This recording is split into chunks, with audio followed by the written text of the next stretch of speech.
Hello. This is the first panel on my Booribap channel. This is going to be fun. I have an amazing group of homies here that are going to drop some knowledge, some experience, and we're going to be talking about work life balance and the myth that it is and how it no longer exists. So, we are going to start with some intros. So, we're going to start with Chel, the magical, amazing Chel. Hello. My name is Chel Wong. I'm an award-winning composer. I worked on a game called Kine, Watch This Space, and I'm also working on a Kickstarter that's live right now called Whisker Squadron, which is developed by the team that made Race the Sun. It's basically procedurally generated Star Fox. I'm also a co-organizer of a local meetup called Game Audio Boston, and I founded and produced an annual charity album called the Charity EP Jam, which is for able gamers. Awesome. Can't wait for Whisker Squad? Or is it Squadron? Whisker Squadron. Whisker Squadron. I've been seeing the Twitter posts. I'm very excited. And Sounds the awesome. it does. It's just cool cats. Bam. There we go. I want it to be an animated series just from that like art piece. It looks amazing. Then we have Miranda. Hi, I'm Miranda Due. I am originally from Oklahoma, but I now am out here in California working as a game producer. I've worked in mobile games and interactive museum exhibit work, and now I'm at Treyarch, where I help our team make Call of Duty. So, yeah, I'm really excited to be here and talk about work from home life. Awesome. Thank you, Miranda. Thank you for your work on Call of Duty. I have to listen to the sounds constantly, so thank you. Then we have the amazing Kate. Hi, I'm Kate Sanchez. I'm editor in chief of But Why the Community. We are an entertainment website that produces news, reviews, recaps, interviews, literally everything around pop culture. So video games, comic books, books, anime, manga, TV, film, and anything else that I missed, because I'm sure there's some. I'm also a pop culture critic. I mainly do film, games, and manga. But that doesn't pay me anything. So in my real life, I am a DEI research analyst working in recruitment strategy at a tech company. So that's my 9 to 5, and then I am a core member of the Latinx Pop Lab based out of the University of Texas at Austin, which is an upcoming physical space and mentorship space for BIPOC and specifically Latinx folks to get engaged in creative industries. So we're going to help them kind of see what the future looks like in stuff that or isn't necessarily traditional from high school to college. So Super awesome. Definitely looking forward to that. I saw that announcement, so congratulations again. That's amazing. Then we have the man, the myth, the legend, Juan. Hi, thank you so much for the invite. My name is Juan Vaca. I'm a narrative designer at Netflix. Before this, I was at Telltale Games for about 6 years. I'm also one of the co-founders of Latinx in Gaming, a nonprofit aiming to create community and improve representation for all things Latinx and all things gaming combined. Awesome. Thank you so much. And I know everyone here definitely appreciates the work you're doing and creating that amazing space. Then we have my favorite, Kyle. Hello. So my name is Kyle Royce. I am a singer-songwriter and pianist, and I have no working experience in the game industry, but I have been streaming for about 7 years now. So it's a pretty fun journey. And other than that, I'm also in sales and communications, specifically about cell phones. So I'm always a tech head and up to the latest stuff in tech. So I did not know you were a pianist. yeah, I'm actually live creating my new album. So, or my first album, my Ooh. first official album, I should say. Ooh, exciting. So, Yeah, definitely gonna have to drop that, plug that later. yeah. But if you are new to my channel and you don't know who I am, my name is Eva or Booribap. This is my Twitch channel. I usually stream Apex, some indie games, basically a variety streamer. I did my first cosplay stream yesterday. Just hit my 1 year anniversary. really doing lots of fun stuff, hopefully like this in the future. I'm not in the gaming industry currently, but I am a streamer and I work in the software side in HR and payroll. So definitely wanted to have this conversation about work-life balance and what COVID-19 has done to really change the way we work and when we're working, how we're working, where we're working. So I hope you guys enjoy the conversation. It's going to be very informal. This is just friends having a chat, sharing our experiences. If you have questions, you can definitely always drop it in the chat. If we have time, we'll get through them. But yeah, let's just start with the most important question, almost, kind of, sort of. What was your first impression when we made that transition to work from home? If maybe you worked from home before a little bit. I can start. So I've always had a flexible schedule. So I came out of academia, which was pretty much I showed up to my classes, did whatever I went outside of that. And then I moved into tech where I worked from home every day, but 1 day a week, which was when we had mandatory meetings. And then at my current tech role, we have one designated, you work from home that day a week to kind of give us like a reprieve from meetings.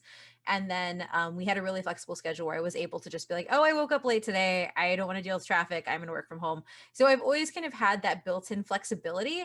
And it was something that I've always cherished and really appreciated because sometimes like I do just need to be in my space. So I was like, oh, this is no big deal. It's not going to be different. Narrator, Sorry. she was wrong.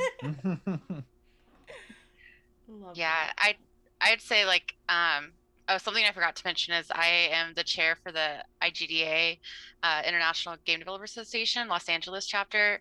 So I think right there we were like already having to like shift all of our events that we had planned to being virtual, and so navigating that was definitely completely new, and it definitely made things easier in some ways. I don't have to worry about traffic or like getting venues for things. So that was really nice. But I remember like going home from the office, like I only went home with my laptop, and I was like, okay, like we'll figure out how we're going to get our equipment back and how long it's going to be. People were saying, oh, we'll be back by May, we'll be back by August.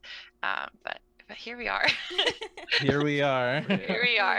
SpongeBob a few months later. Yeah. I'm really sad. I still have a stranded Astroneer water bottle on my, I guess it's not on my desk now. They boxed up all our stuff and put it into like different spaces, and they haven't allowed us back. So yeah, our company boxed everything up, and we came and picked it up in December. Like they just put it in our trunk. You're just like, all right. I went back a few months ago to pick something up, and like I tell you, it felt like a video game. Like you just like walk in and like everything's like an environmental pause. The calendar is still like, you know, March 2020, and the days are like crossed out. Yeah, half a cup of coffee. You know, like it's scary. Like a ghost town, right? Yeah. So for me, I've actually been working from home for like 4 years already. So that's not new, but the biggest things that are different are one, since I'm a freelancer, I need to not swear. I do a lot of networking. And so without in-person networking, I had to figure out how am I going to meet new people. And so then I had to figure out how to network online. And that itself was a weird transition. The other thing is, because now everyone is online all the time, and I have friends that are like in the UK and other parts of Europe and Australia, and people are literally always online. And so then I, who have the worst FOMO in the entire history of the world, has to be like, should I work or should I spend time with people since they're free? And I'm like, when am I going to have the time to spend with them? Guess what? It's like they're always online. I can just do the work, dummy. So that's my struggle, because like before it's just like no one's around and I could do work, and then I'm like, Discord's open. That's a good idea. So for those that transition, did you have a space set up? Like, did you have a work from home or desk, or did work slowly encroach onto your home? I have. Go ahead.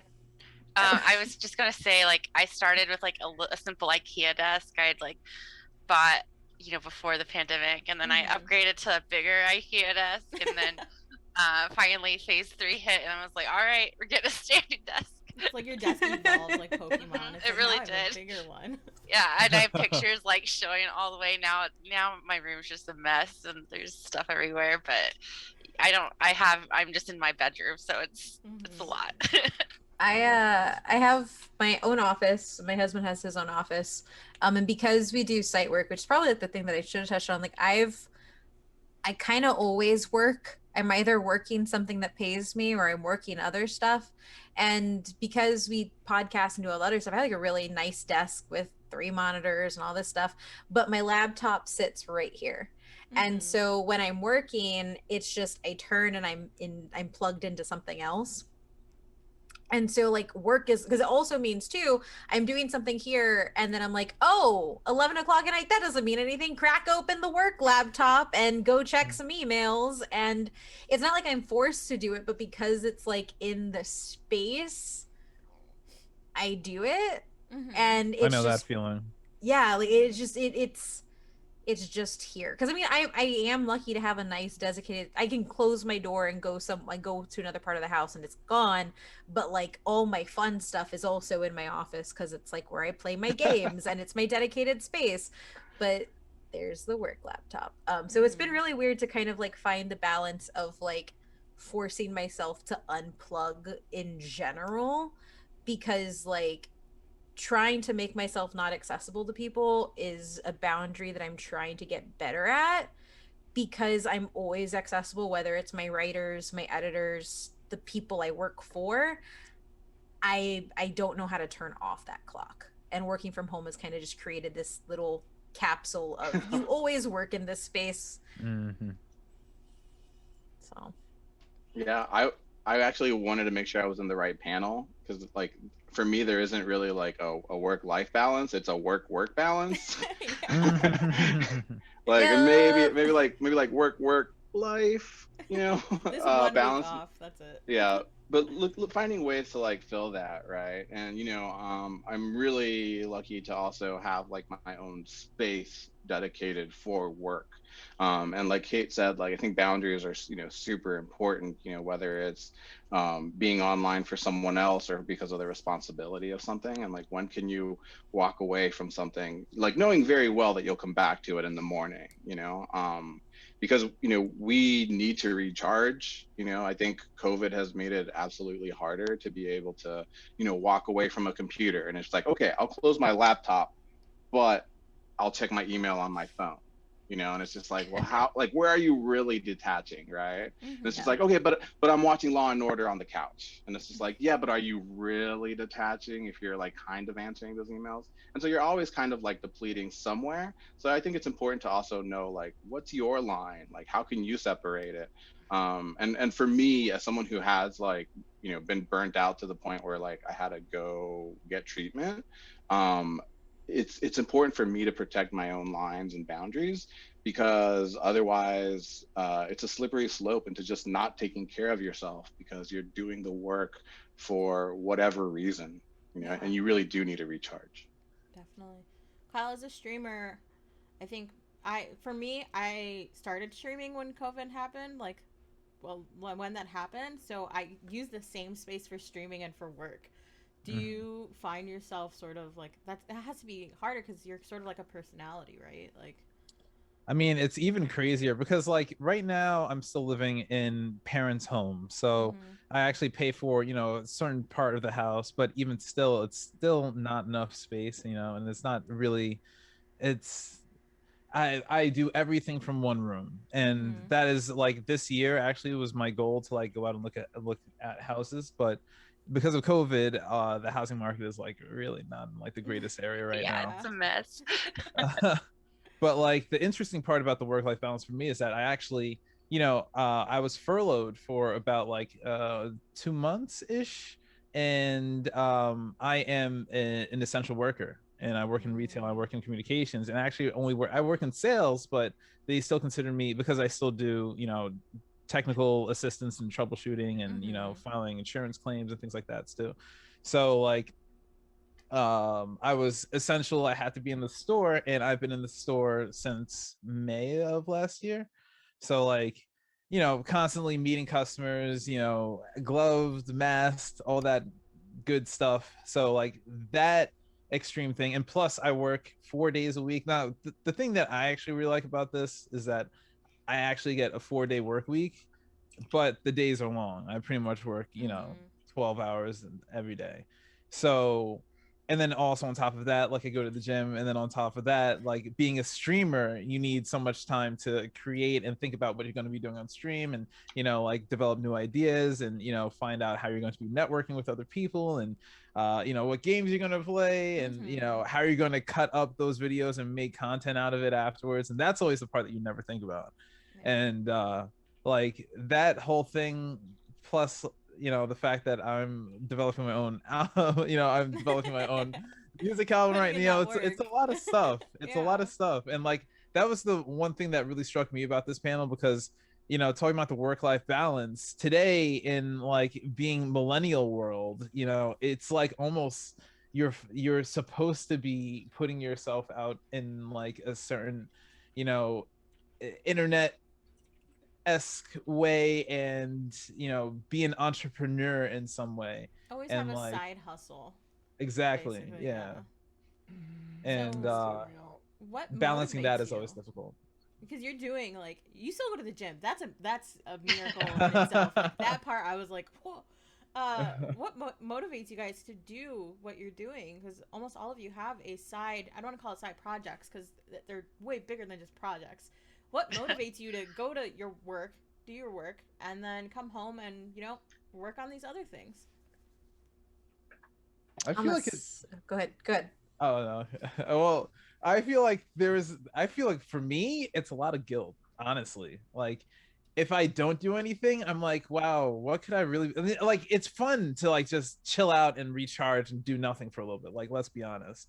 But then after a little bit, like, have you ever been on vacation and then in the middle of your vacation you can't stop thinking about work? I don't know. So that happens to me, and it drives me crazy because I can't feel like I'm actually relaxing, because I always have to think about, oh, but what am I doing? What am I doing then? What am I doing then? What am I doing then? Yeah. So I don't know. It ends up being like a thing of, if I'm not doing anything for too long, then like, am I wasting time? Is this not worth, Yeah, definitely. So. Mine's for work. It's this situation where I fear the landslide. So because I work in tech, if I miss a day, 2 days, it's like missing a week. Like I come back and I have about like 300 emails. Teams have already moved. Like I have to make sure because I got into an accident at the end of January this year, and I ended up taking a lot of time off. And so I had to prep everything to be like run perfectly while I was gone, because the stress of coming back into something and not knowing where you left off, and not like, I could adapt to it more when I was able to go into the office, work late at the office, then go home. For whatever reason, recovering from that landslide of stuff that I missed while I was out is so much harder when I'm home. Like I don't know why. But so like my motivation is I just don't want to be behind again. And then for my site work, a lot of it is like I have people depending on me, which is something weird that like I never really understood. Like my mom or my grandma would say, like, if I lay down, I'm not going to get back up, and I have people who are looking to me right now, so I kind of have to just keep going.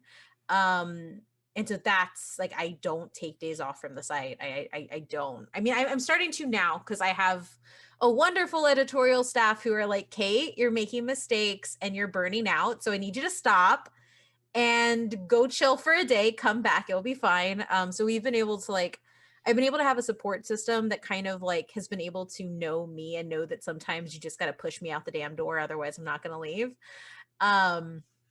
But like motivation is really hard, because like I don't know what it's like to not work hard. Like I worked 2 jobs all through high school, worked 2 jobs all through college. Like my body doesn't know what to do when it's calm.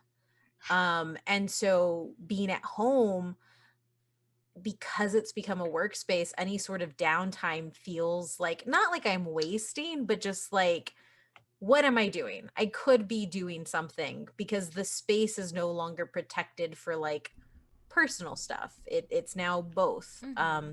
And that's even changed too, because like in my critic work, like I can't and don't want to go to a theater anymore. So we're screening stuff at home, which is fine, but then we have to change all of our nightly plans to when this one screener comes live for us to watch and get done. And everything is virtual, and that's cool, but like I did South by this year, still exhausted. Somehow even more exhausted because I didn't get the reprieve of going to go eat lunch with friends. I just watched 9 movies in a day.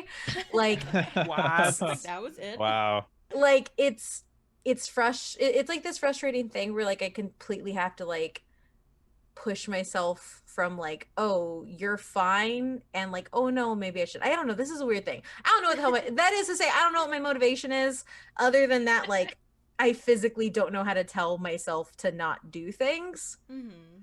And like I feel like I have to like be there for the people who are working under me, and then and because I work in DEI, and especially given what's been going on the last year, like that's an even more high pressure job where it's like I can't take a day off from that. Like it's crucial to like the space that I'm in.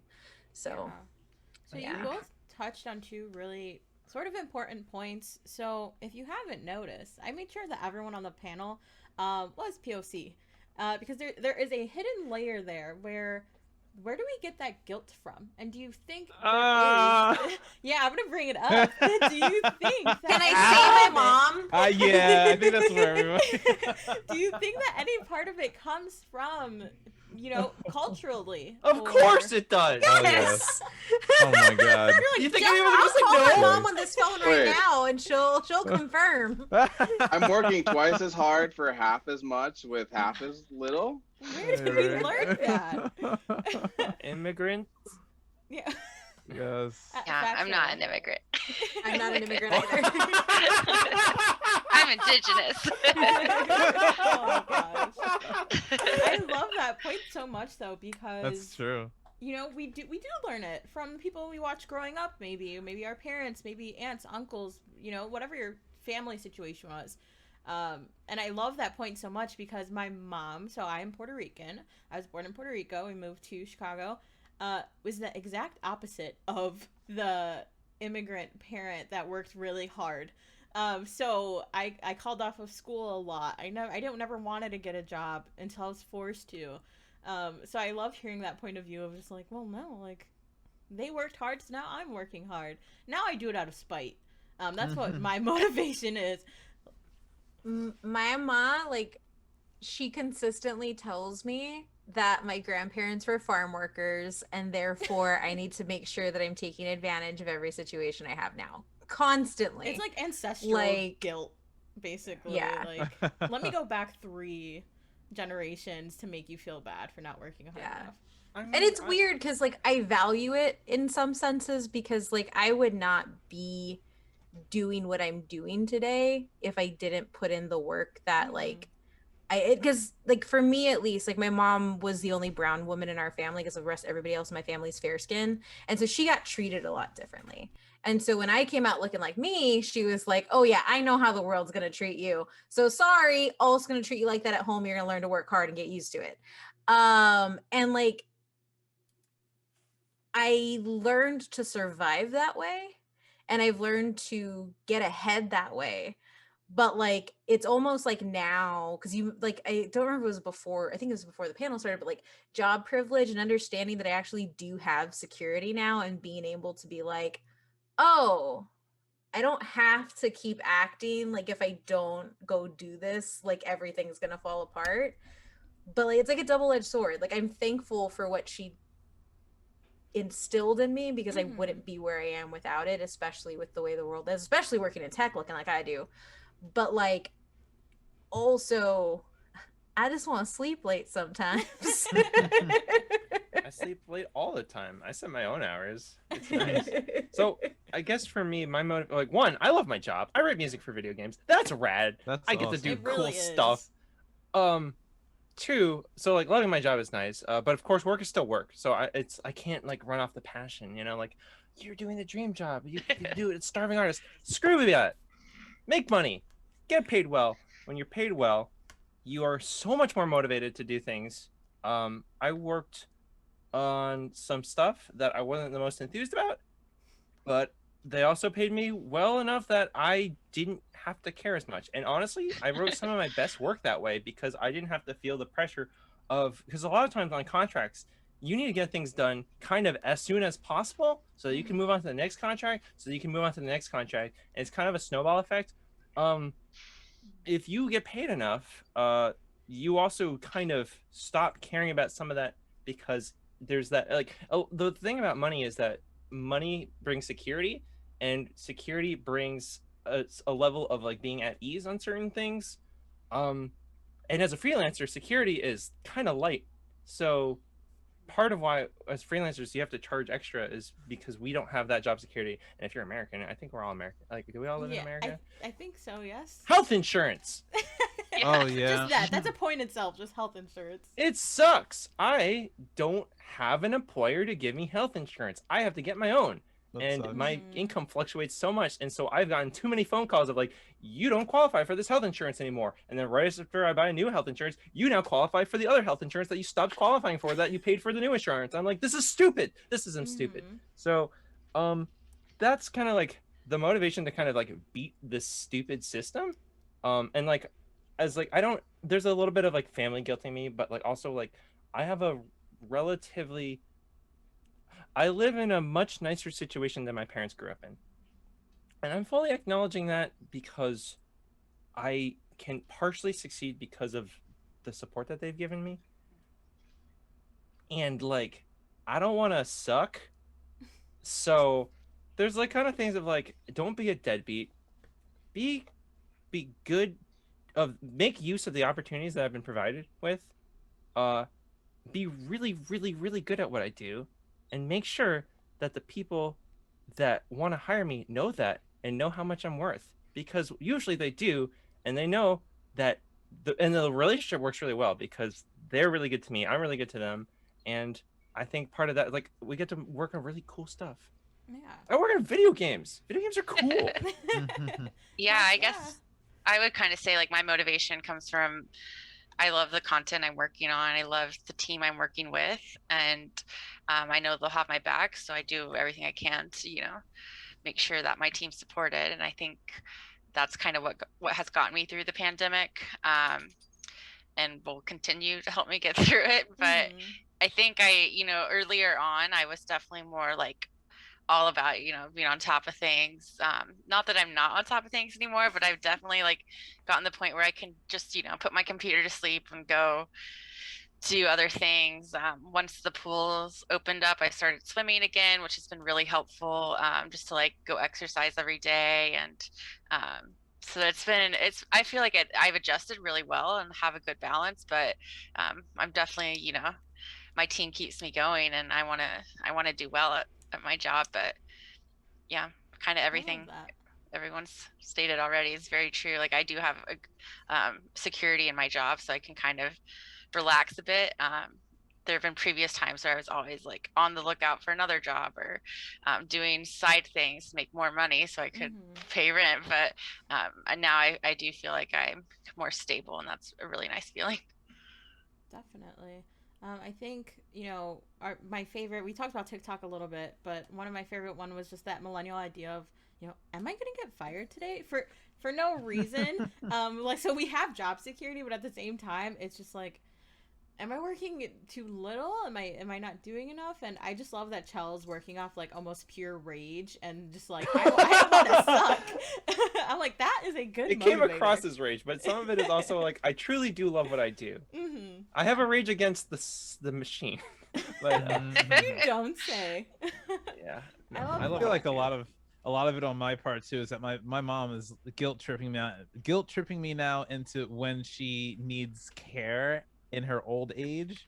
So she's like, I better get like $1 million from you. And I'm like, come on, Mom, leave me alone. Like, you're deeply overestimating my abilities right now. She's like, I at least want $1,000 a month. I'm like, she's like, I deserve it. It's also weird because like talking this stuff out, I'm realizing that like, honestly, this panel is very healing for me. Just because I'm realizing a lot of this stuff, like I am putting on myself. Like, I have immense privilege to work at a company where like they mandated no managers can message after a certain local time. So even working across the entire states, managers aren't allowed to message us after hours in our local time, even if they're like in Pacific and I'm in Central. So because they saw when they checked us, like because we have like mini like checks, like just to be like, hey, how are you doing? You know, are you adjusting to work from home? Is there stuff that you would like that kind of stuff?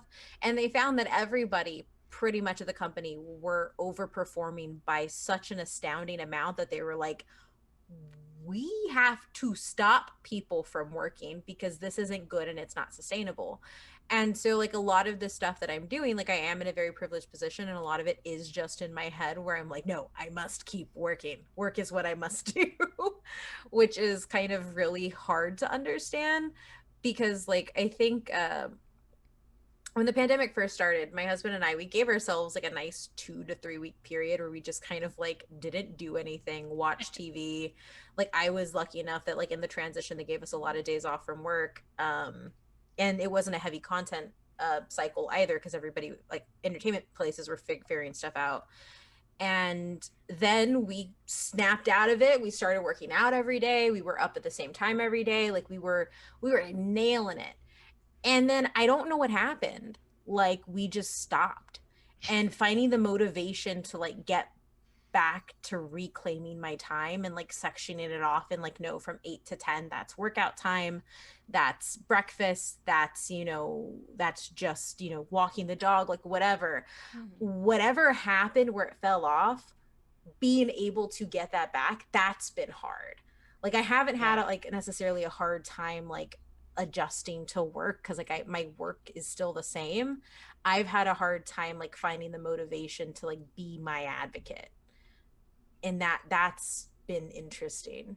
I love that, being your Yeah. advocate. But you brought up a really good point, right? So how can you identify when you're burnt out? How can you tell when you sort of hit that wall or hit that moment when you're no longer your own advocate? My answer is really simple. My husband. I like that like I don't know when I'm burnt out. Like I just don't. It's kind of like when you've been forced to run on fumes your entire life, you don't know when you're burnt out. So a lot of it is my husband like saying like, hey, like you're not yourself right now, or hey, these are mistakes that you wouldn't usually make, like you need to just take time.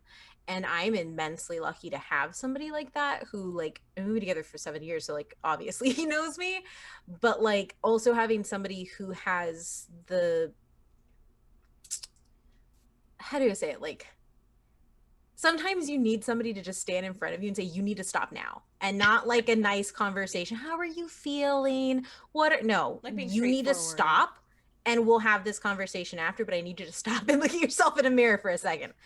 And like that's how I know, because like I honestly, I've kind of been burnt out my entire life. So me being in a situation where I'm, and this is terrible to say, and it's a learning experience, with me being in a situation where I'm making myself sick because I'm working, like that's a Tuesday.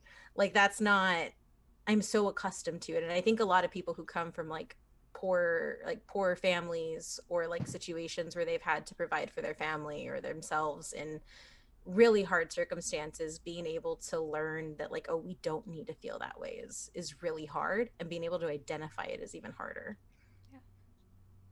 Yeah. One of the interesting things about my job is that although I am thankfully, employed by a company that I guess I don't have to deal with the woes of health insurance, um, at, as much, I guess, because it's still expensive as shit. But as far as it goes, my job is fully commissioned. So like, if I'm not working at a certain level each month, I can easily have my income drop drastically, drastically. So not only am I always at the store on the days that I am scheduled, but also I have to field phone calls all the time from customers, and sometimes back office issues, and things might come up on the floor, and having to deal with that like all throughout COVID. Like actually, I don't know about anybody over here, but like I've never had a vacation. I've literally never gone on a vacation ever. Like I wouldn't say ever. The only time that I really can think of is when I went to TwitchCon 2018, because that was That was really cool. I went over to that was like my first official con that I've been to, Mm. and I want to go to 2021 if it's gonna be there. But like, I just don't take vacations, and like even in the year, the furlough can be considered as a vacation, but it's not really because you were stuck inside your house and you couldn't do anything. So it didn't even feel. It felt like It's it felt not just voluntary. like Yeah. yeah. Like if I could have gone somewhere, that would have been really nice. But I don't consider cons vacations. There's Same. still work. Yeah. Same. Y'all gotta go somewhere that's not work related. Like don't bring your computers or anything. And I know we're in a pandemic, but like later. Eventually. Yeah, I did Yeah. there were a couple times. No, it was just one time, but I booked a hotel like not it was just the same. It was nearby, but I was just like I need a weekend to like get away, and that was really nice to just kind of like That's smart. just lay in a hotel and watch Golden Girls. Oh, Yeah, with a yes. bottle of wine. I was like, I'm not working. It was good. Nice. And you get that separation of space. Yeah, I think that really helped me. But yeah, because since it was, I just needed to like get my head out of the single room I've been living, working, and sleeping in. So I highly recommend that to anyone. I'm noticing a theme about like separation of like space and like being able to do that, because like one of the things that like I know that like when I feel like I'm burning out is that I can't look away from it, right? Like I have to like micromanage the task, or I feel very like um it's not going to work, like because I'm so wound into my work. And so like detaching that is when I think it's like that's my warning sign, right? Like when there is no time to rest, that's the time to rest. Yeah. That's smart. Definitely. I love Kate's point of, people that have grown from poverty. And there's another point. I'm very transparent on my channel. So I struggle with mental illness. So I have manic depression, and my partner, so I've been with my partner for 8 years now, is the sort of my mirror. And that's a joke we've been saying since like year one. Is he joked about my hair, and I was like, does it look good? He's like, I'm your mirror. I look good, you look good. And he's always been that mirror for me of making me realize just how sometimes I can be in a manic episode and I'm focusing on one task for weeks or hours or days, whatever it is. And COVID definitely sort of blurred those lines beyond comprehension. So it's like, am I having a manic episode, or is there no separation from me being relaxing, from working, from streaming, from that's all kind of blurred into one little blob. So in a perfect world, or if you've got it figured out, this is awesome. What does balance look like? 'Cause I have no idea what balance looks like for me right now. I can tell you, so I'm curious. Balance is when you feel like that things are mostly under control, which can be weird. Or I think balance for me is healthy boundaries. I was trying to stream myself write music earlier, and like I didn't really go like a full like duration of streaming, but like I started to feel that like that sort of exhaustion that came on. And I have narcolepsy, which sucks, and there's nothing fun about it. And basically I get exhausted really easily during the daytime. And when that happens to me, I need to be able to separate like work mode, because at that point I was like, if I continue for like another half hour, blah blah blah, I was like, no, I'm not gonna be productive. So then I ended the stream and I went to do Ring Fit, and that's like in a different room, and I still need to find a way to separate video games and anime and whatever, because I like my hobby used to be gaming and now I work in gaming. Oops. But essentially Ring Fit, I pushed myself, and like there's a point where like, okay, I think I'm done pushing myself, but then my energy levels are back up again. Ironically, after exercising, like I actually am more energized. And so then after that, like I'm able to then shift back into like either a different gear, whether it's work or like I ended up cleaning the bathroom, and we had dinner and stuff like that. And so having like the boundaries that like that lets you swap tasks, as long as it's like it's really hard when everything is like its own hustle. So I feel like that's kind of the thing. But for me, like the balance is like mandatory not working, knowing when the energy is not there to actually be productive anymore. That's kind of, at least for me, where it is. Too bad I don't know how to not network. I think the balance, it's weird. I'm real depressing today. But like so like I'm in Austin, Texas, so we had a week where we literally could not do anything. We had no power, we had no water. Coconut milk literally froze in my pantry. Like it was scary. But it was also a forced vacation, which was weird. Like I don't like I'm not thankful for it. I really wish it didn't happen. But when we were coming out of it, it was kind of like we were unreachable for a week and everything was fine. Like my editors stepped up, my like everything was fine, which was like a hard thing. And so like I think the most balanced I've been was coming out of that, like the next couple like few days. My husband and I just sat in the bed and I wrote my reviews while I sat there, but and we watched like international TV that I didn't have to review. And I think like for me that kind of gave me the space of like, okay, so like it's doing something that I don't have to necessarily be engaged in, still getting my work done, but also understanding that I'm in a space that is okay to not do things. So like kind of like Chel mentioned, like I review movies, I review manga, I review TV, I review games. Like I like all of the things I love is a production piece. Like I am my production. Like anything I produce. Like and what I've starting to do is I'm starting to like choose things that I will not cover. Like I stopped covering anime because I'm not going to do it anymore. Like I want to just enjoy it. I specifically read manga that I can't review on the site, or I watch, you know, I need to figure it out with games because I still only play games when I review them. But like it's finding the little things I can kind of hold to myself.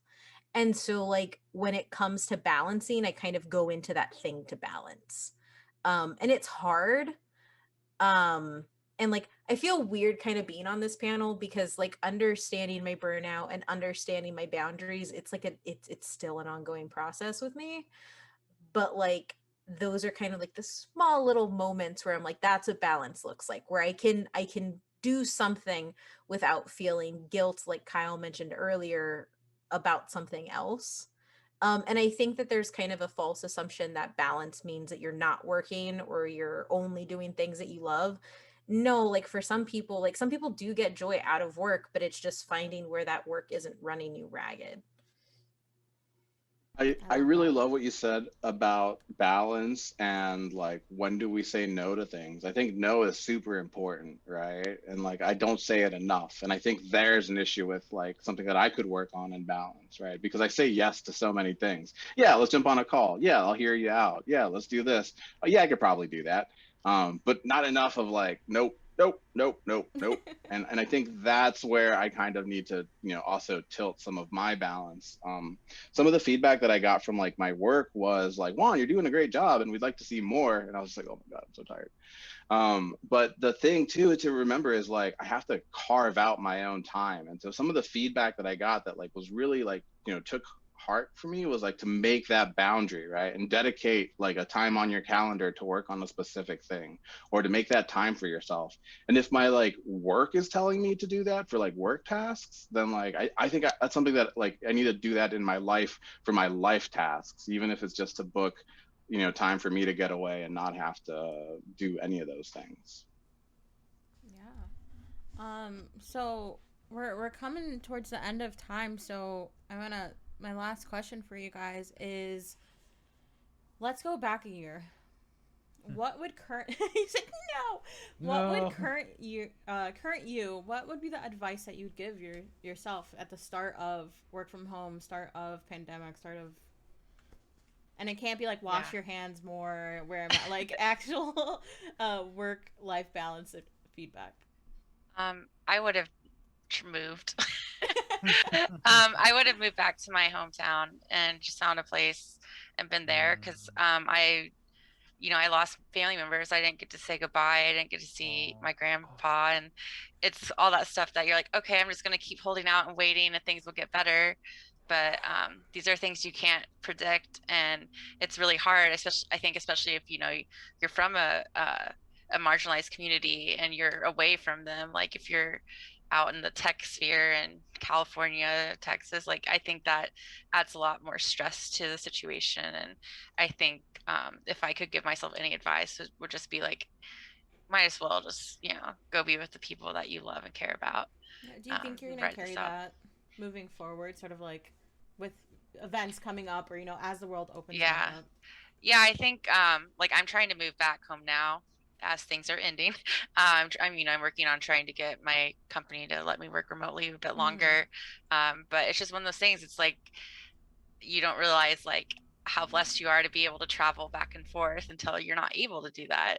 And so I think it really helped me like kind of get my priorities straight this past year. And I hope that, you know, as companies are moving back to working in the office, they're more willing to be mindful of, you know, people's personal priorities and not, you know, making things harder for people that need to go see their family or work remotely for another period of time. I just hope this like makes everyone a little bit more empathetic and compassionate. Definitely. I would probably say that I wouldn't have changed anything that I did uh, with COVID. I would have been in the same situation regardless, but I would definitely tell myself, if I could go back and just give myself some advice, I would be like, breathe, like just take a breath, be patient.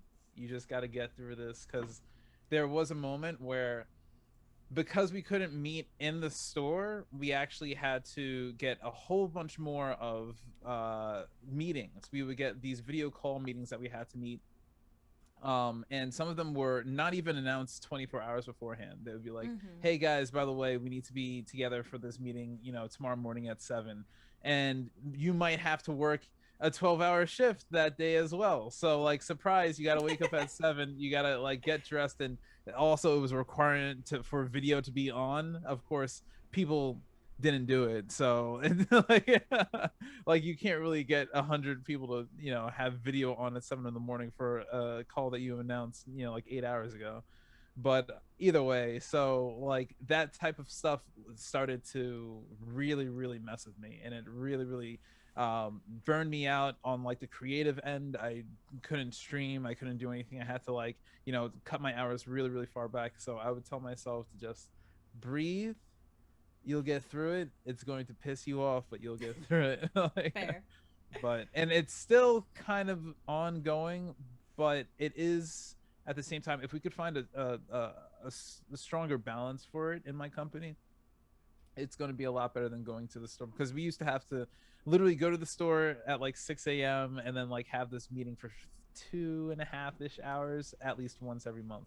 So like that now has sort of changed a little bit, and for the better. So Awesome. hopefully for the if they don't like go too far with it, because they can go Fingers overboard. crossed. Yeah. I think for me, I would tell myself to trust people more. Because I'm very much that if I'm not doing it, and it's no reflection on people I work with, but it is like, if I'm not doing it, I always worry as to whether or not it's happening or whether or not it's being done.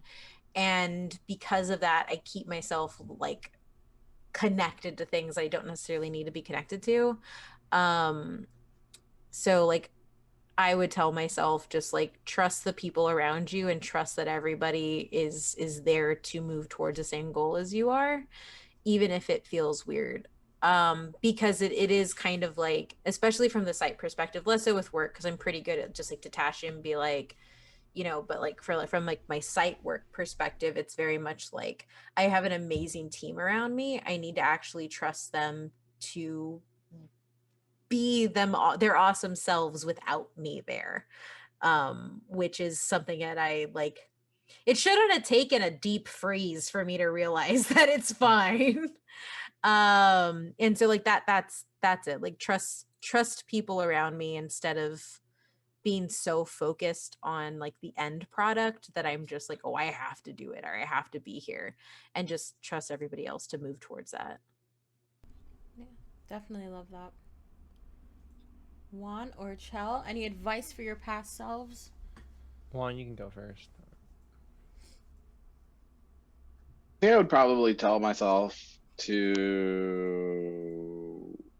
pay attention that priorities shift, you know, and certain things like are more important at certain times than others. And you know, especially with like, you know, work or life balance. And sometimes you have to, you know, swing heavier in one way to counterbalance, you know, maybe like on the other side.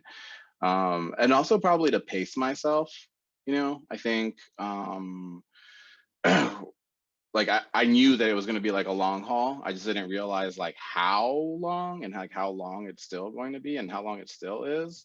So I think like, you know, you kind of just have to like set yourself up mentally for like moving goalposts, and it sucks. So you know, pacing yourself I think is important, so that way you can, you know, stop to rest and figure out what the next, you know, COVID phase or lockdown or vaccine or the next things that's happening. I've been trying to think this whole time. I don't really have anything that's helpful for like anyone else. There's stuff like change your name legally earlier and don't rush contracts. Hey, I, definitely someone could be going through that, so that's good advice for anyone. yeah. Yeah. I'm trying to change my name, and it would have been easier if I did it sooner rather than later. And also, rushing contracts can lead to mistakes. But I guess if there was one thing that I would say is like possibly relevant to someone, and at least in terms of this pandemic and like work-life relationship, it's if possible, spend more time with my sister because she's busy with grad school still. Um, she still is. And the other thing, which I'm still learning how to do, is finding time for myself to experience media for myself, because lately I spend basically all my time with people because I'm just hopelessly extroverted, but there's also an amount of time that I still need to keep for myself, and that I am still trying to figure out how to like carve out space for and when that is an optimal time to do. Fair. I think these are all hard lessons that we had to learn during the year, and I think each of us could take a point from the advice we give our past selves. I know definitely all the things you guys have said, I wish I've said. Definitely, Kyle, when you said they were forcing people to put their cameras on, I had the exact same thing. Definitely told my team they don't have to worry about it. I'm not gonna, work doesn't need to sort of encroach more into your boundaries, into your home and safety.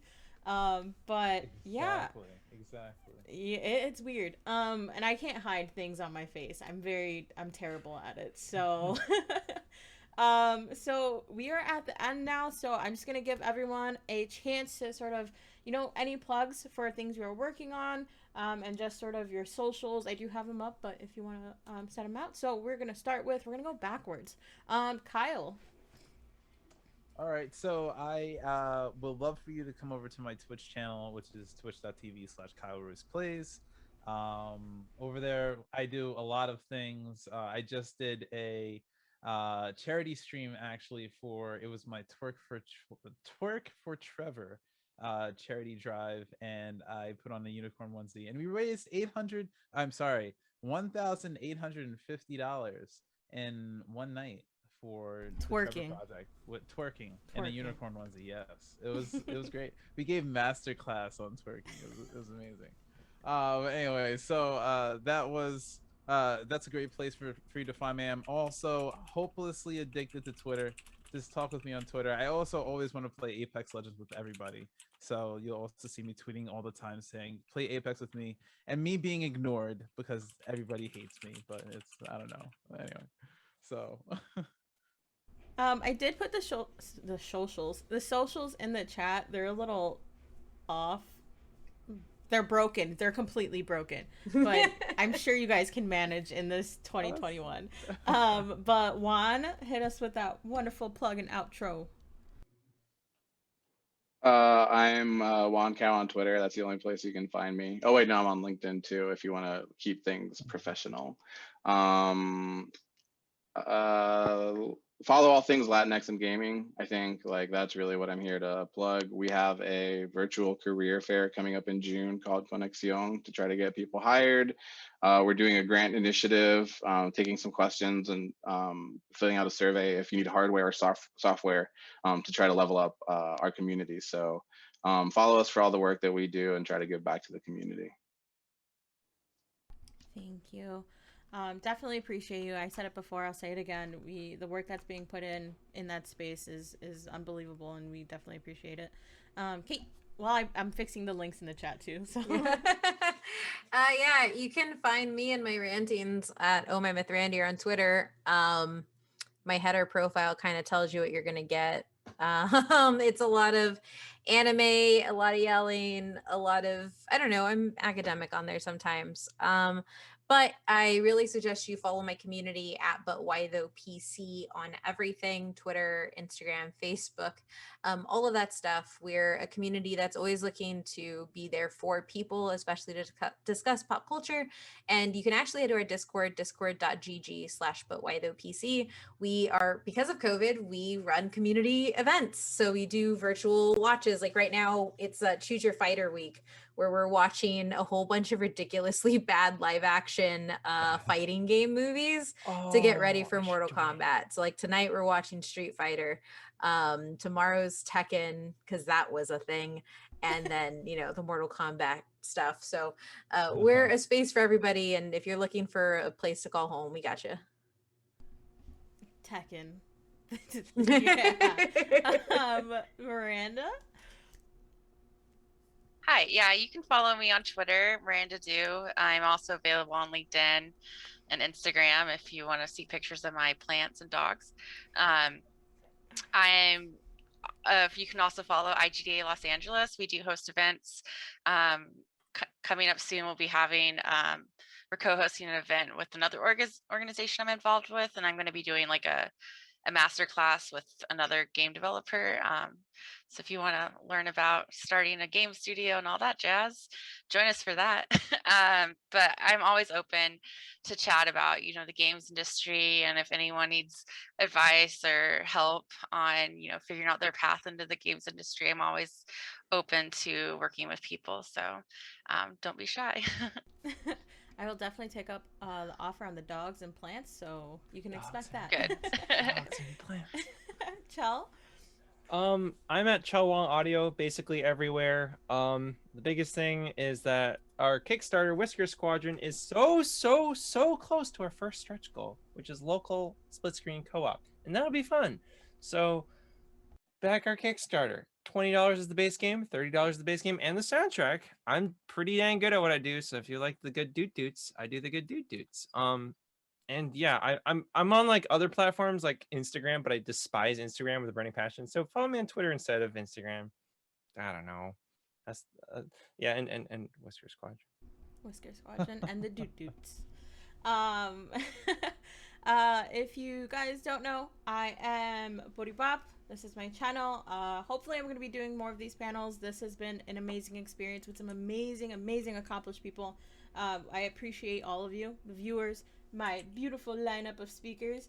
Definitely, I can't thank anyone enough, and I hope that anybody watching this has gotten some sort of advice, some sort of lesson that we kind of had to go through the hard way so you can avoid that. And definitely, if you guys ever want to reach me, Booribap on everything. Instagram, hate Instagram. Twitter, constantly on Twitter, constantly tweeting about Apex, constantly tweeting about probably anime, manga, thirst traps. It will, that, yeah. But other than that, we are done here, and I hope you all have a wonderful night. Thank you so much for stopping by, and yeah, we'll see you some other time. Thanks for having us. Bye. Thank Thank you. you. So